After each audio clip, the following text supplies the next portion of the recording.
YouTube subscribe walii gootanii wal guddisuu bara.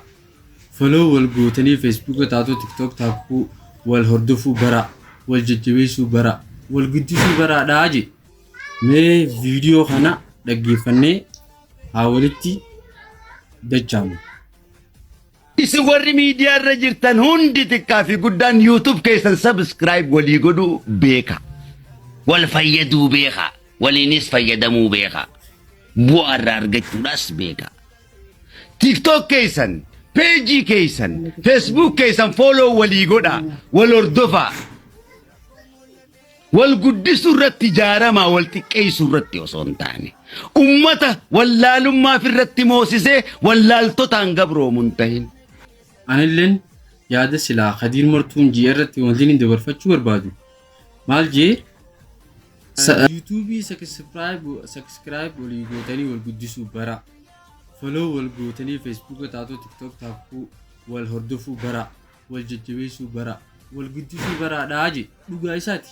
Yaada kanarratti yoo dhaabbanne halallu taate amma saboonni hedduun biyyattii keenya keessa jedhame bakka biraa jiranu wal gurmaaniiti YouTube taatu nama 100 nama 50 nama sanii olii taanii hanga walii galteen akkasitti YouTube tokko banatan namu matamatatti misaalaaf nama 100 taanii nuti namni 100 caan kun YouTube matamata banata yeroo matamata banate eega akka daddafee maallaqa kafaltiidhaaf yookaan hojii eegaluudhaaf wal guddisuudhaaf akka galeetti namni kun hojii wanta kana guddifatee bakka guddoodhaan ga'uudhaaf maal godhe seete namni 50 wali gurmaa'ee wali dhufee wal mari'ate kun YouTube matamata yeroo banate video tokko gadhiisarra tokkicha gadhiisu sun irratti namni 50 kun dhaqanii ilaalaniif za'aatiin silaa dabalamtu sun dabalamtee fi subscribe illee akkasii godhee fi share namni 50 sun nama 55 qabiraati yoo share godhe namni sun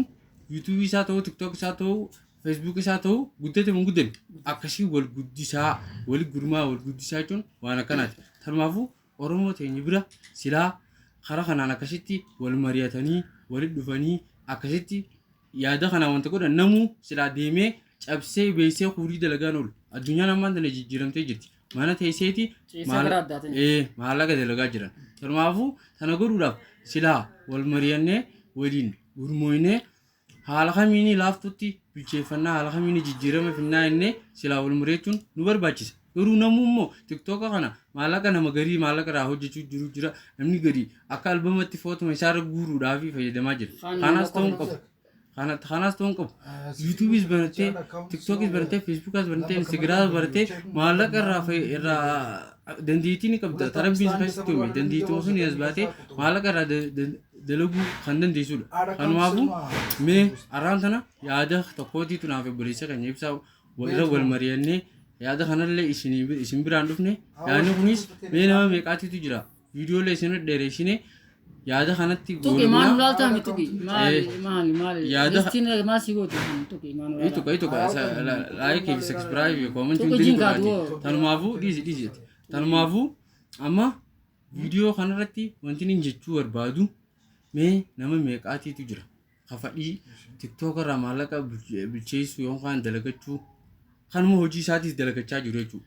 YouTube's banatee akkasitti yoo bannees wal barsiisaa Instagramas kanneen hundi yoo kasii guddatanii chaanaalii kee bakka takka siigan kan ta'u ta'e ati booda mana galtee tanumarraa bu'aa kee buufataa jechuudha. Ifitti amanii niin dandaajii wanta takkas godhi.